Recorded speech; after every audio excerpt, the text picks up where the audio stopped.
Ceux qui ont lu, en tout ou en partie, la bonne quinzaine d'ouvrages que j'ai consacrés à mon ami Naps Nadel, le détective martien, ceux-là peuvent sans remords sauter ce premier chapitre. Les quelques pages qui suivent ne sont écrites, en effet, que pour mettre au courant mes nouveaux lecteurs, ceux qui m'abordent ici pour la première fois. En ce qui me concerne d'abord, je m'appelle Gaston, et même le docteur Gaston, puisque je suis médecin généraliste, et Naps Nadel était, jusqu'à ces derniers temps, mon ami intime.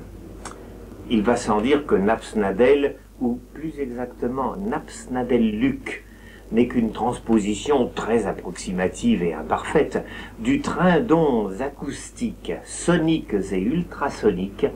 qui sert à désigner mon vieil ami parmi ses congénères, nos organes émetteurs et sensoriels n'ayant rien de commun avec le modulateur récepteur des martiens, le vrai nom, le nom authentique, s'il peut à la rigueur s'enregistrer sur bande, demeure imprononçable pour notre bouche, à peine audible pour l'oreille humaine et strictement intranscriptible dans nos alphabets.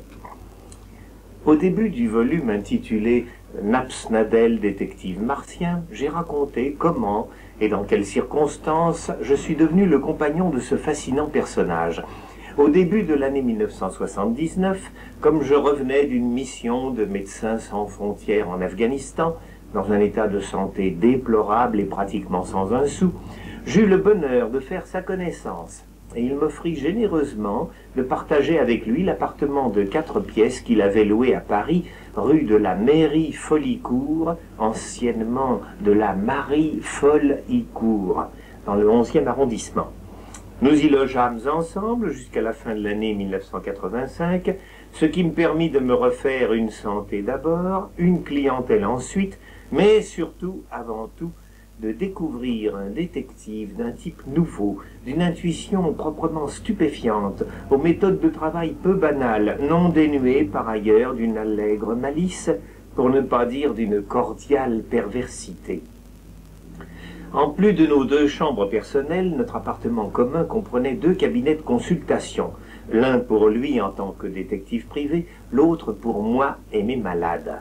Ces derniers, grâce à Dieu, devinrent très vite plus nombreux que ses visiteurs, mais il faut dire aussi qu'ils requéraient un travail beaucoup moins délicat. Naturellement discret, je n'ai eu, pendant plusieurs mois, qu'une très vague idée des occupations de mon nouvel ami. Peu à peu, cependant, notre cohabitation prit la forme d'une collaboration, d'abord occasionnelle, puis de plus en plus continue, et pour finir, presque systématique. Je pourrais citer bien des cas où la télépathie martienne et la vision radiographique de mon camarade m'ont aidé puissamment à confirmer, voire même à établir un diagnostic difficile, ou encore m'ont permis d'éviter, sinon de grosses erreurs, car enfin je connais mon métier, du moins des tâtonnements, des hésitations, bref des pertes de temps toujours importunes. Inversement, Naps